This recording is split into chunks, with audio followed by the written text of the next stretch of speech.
Hello everyone, this is Ryan Bernard, Game Director on Tom Clancy's The Division.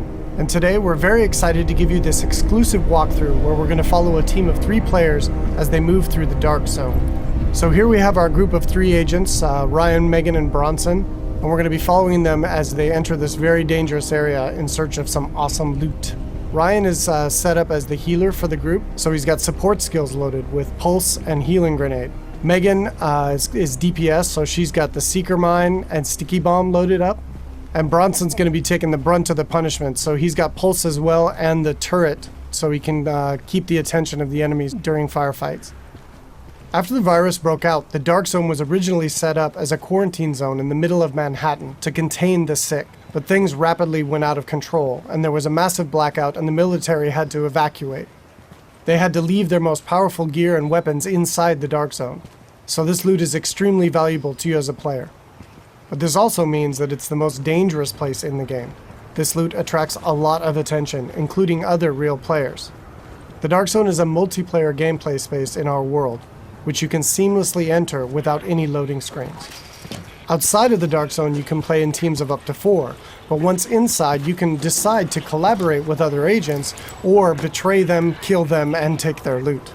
As we climb the wall to enter, you can see the UI starts to cut out, because once inside the Dark Zone, we lose our connection to the outside world. And this area is highly contaminated, so we can see the players put on their masks to protect themselves from the virus, and then they're set to go.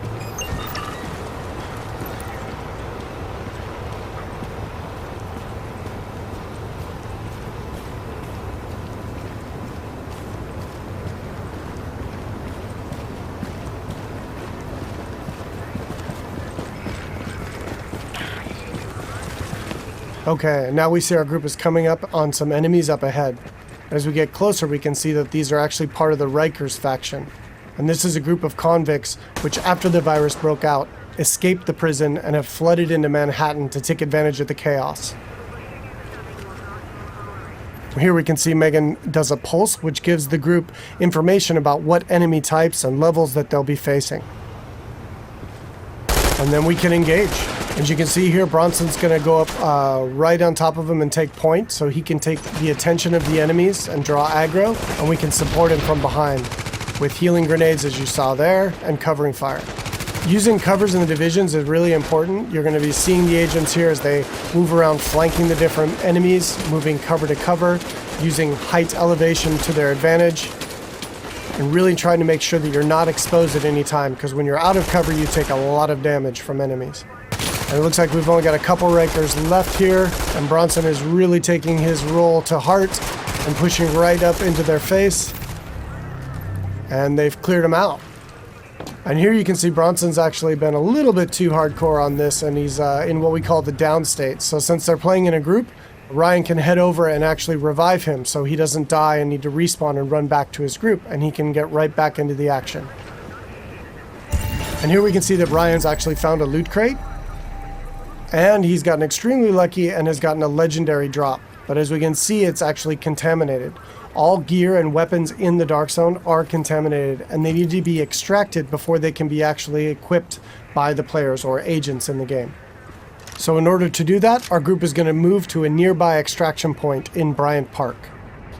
Once the group is inside an extraction area, they'll need to shoot up a flare which calls in a helicopter. Then they need to hold tight for 90 seconds and extract their goods. Alright, now we see our group has come across a different group of enemies, and these are the Cleaners. Cleaners used to work for the city of New York, but they got trapped on Manhattan when the quarantine was declared, and they've lost it. They want to, in their own minds, clean the city from the virus by burning anything and everything in their path, dead or alive.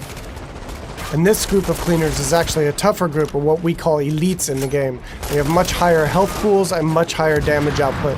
So our group here is going to really have to work together using their weapons and skills to take them out. Of course, they drop much better loot and give a lot higher experience. We got Ryan seems to have moved up to a kind of a bad cover position here. He's taking damage from the right, and he's got a grenade coming in and he needs to move, and he's too slow. So he's going to need to top himself off with a nice self-heal. Alright, so now we've dealt with the Cleaners and we can move on towards the extraction area.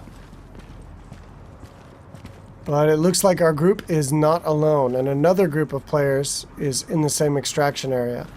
In the dark zone, it's very important to find out player intention relatively quickly, whether or not they're a friend or foe. But it looks like these two are not interested in engaging, so our group's going to continue on and try to get that legendary weapon out. Extraction detected. Proceed with caution.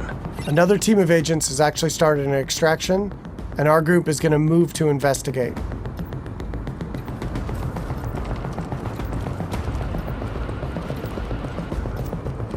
As they come around, we do indeed see that an extraction is taking place, and they got about a minute left on their timer before the helicopter shows up. We don't see the extracting team.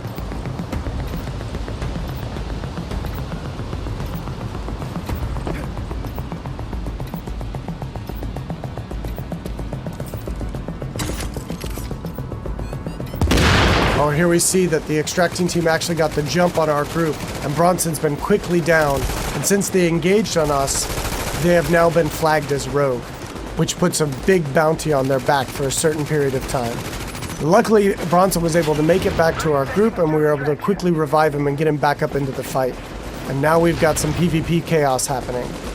And here we see Ryan throws out another healing grenade to heal up both of his teammates as they're flanking around to the left to try to get better position on these rogue agents.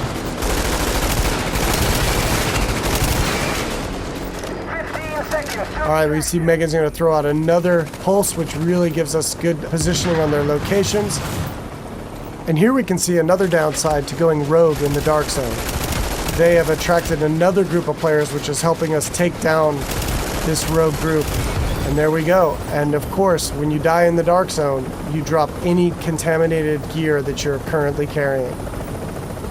It looks like the two groups now can divvy up the goods that they got from this rogue group. It looks like they've decided to just take out the new players and take all of the loot for themselves.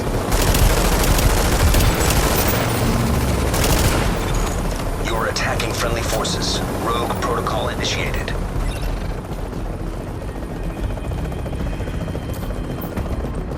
So now in order to secure this loot, to make sure it's theirs, they need to complete an extraction. So now our team has 90 seconds to control this area and to stay alive to get their loot out when the helicopter arrives. And you can see them fanning out into good cover positions here in case any other players come into the area or those groups that we engaged come back.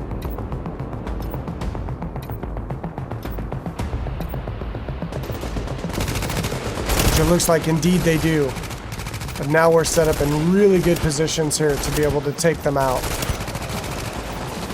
Bronson and Megan are laying down damage from the front line, and Ryan is supporting from behind.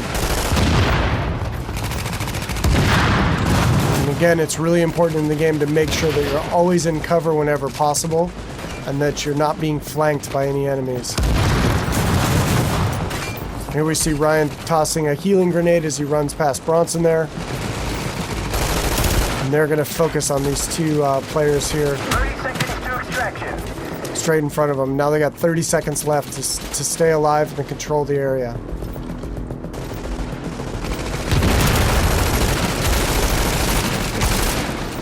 Oh, that was some nice coordination there. It looks like a double kill coming off.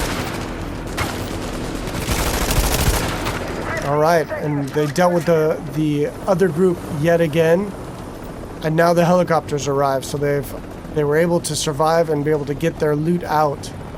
And we'll head back to their base of operations.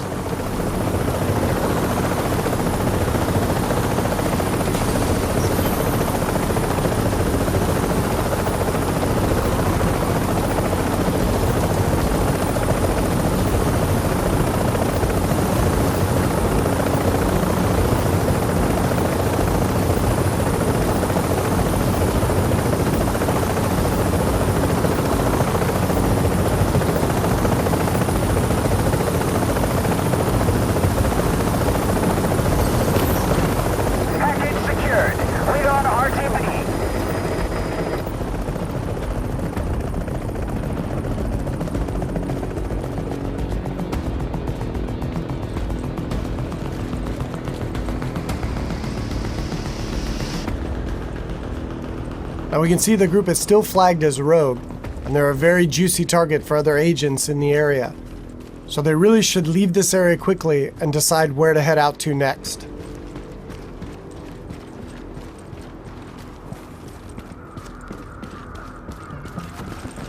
Alright, so that's it for today.